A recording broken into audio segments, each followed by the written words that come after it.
అవాస్తవాలను వాస్తవాలుగా చిత్రీకరించడానికి వీళ్ళు చేసే ప్రయత్నాలని కూడా తిప్పికొట్టేందుకు కూడా మేము కూడా మా ప్రభుత్వం కూడా ఎన్డీఏ కూటమి కూడా సిద్ధంగా ఉందని చెప్పడానికి ఈరోజు మేము అందరికీ కూడా ప్రెస్ మీట్ పెట్టడం జరిగింది. ఈరోజు మనం చూసామండి, నిన్న మొన్న మనం చూసాం, ఉదయం లేచిన దగ్గర నుంచి మొదలు పెడతారండి, అమరావతి మునిగిపోయింది, అమరావతి మునిగిపోయింది, అమరావతి మునిగిపోయింది. అరే అమరావతి మునిగిపోయింది మునిగిపోయింది అని మాట్లాడితే నేను ఒకటే క్వశ్చన్ చేస్తున్నా, అమరావతి మునిగిపోతే ఈరోజు స్పీడ్ యాక్సెస్ రోడ్లు ఎక్కడైనా మీకు ఎవరికైనా అవాంతరాలు ఏమైనా వచ్చినాయా?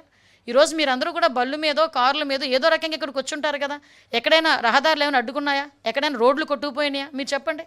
లేదు. ఈరోజు నేను సెక్రటేరియట్లో కూర్చుని మాట్లాడుతున్నా, సెక్రటేరియట్ మునిగిపోయిందా? అసెంబ్లీ ఏమైనా మునిగిపోయిందా? ఈరోజు మామూలుగా మాట్లాడుకుందాం. ఈరోజు ఎక్కడ ఇప్పుడు అమరావతి కట్టడాలు కట్టుతున్న సమయంలో పునాది తీసుకునేటప్పుడు కొన్ని నీళ్లు చేరుతాయి. ఇప్పుడు వర్షాకాలం వర్షం పడక ఏం పడుతుందండి? వర్షం పడితే నీళ్ళు రాక ఏమొస్తాయండి? నీళ్ళు వచ్చినప్పుడు పునాదులు తీసినప్పుడు నీళ్ళు ఉంటగా నీళ్ళు ఆ పునాదుల్లోని కానీ ఆ చిన్న చిన్న గోతుల్లో కానీ నీళ్ళు రాకపోతే ఏమొస్తాయండి? 10 నుంచి 20 సెంటీమీటర్లు వర్షం పడేటప్పుడు నీళ్లు స్టాగ్నెంట్ అవ్వవా ఒక దగ్గర?